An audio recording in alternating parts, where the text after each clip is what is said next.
got the money now in the country? It's the blacks. The blacks and the whites. The colors, they don't see the colors. Why? All the armed robberies, all the murders.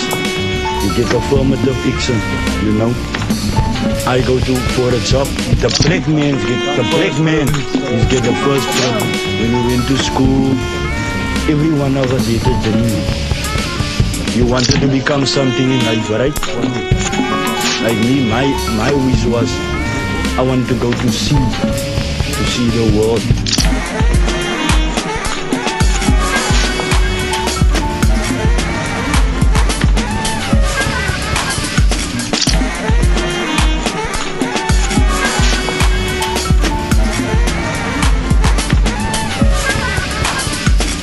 For a very long period of time, there was no relationship between the numbers and the street gangs. And the numbers actually forbid it, really.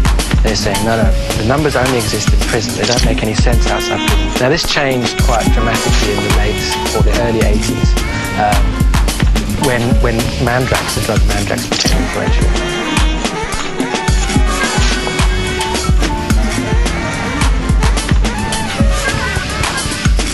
So in the 80s, you got a few gang leaders and drug merchants making a lot of money. And these guys had a major influence on the way street gangs operate. And when they got sent to prison in the late 1980s, the prison numbers were suddenly confronted by these super rich drug merchants.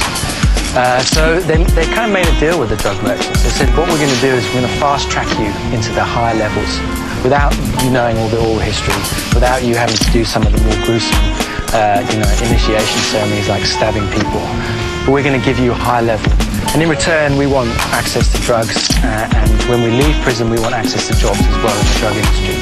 And it seems what happened is the drug merchants thought this was a good idea. They also liked the status of being generals in the 26s or the 28s. They became these very powerful men in prison.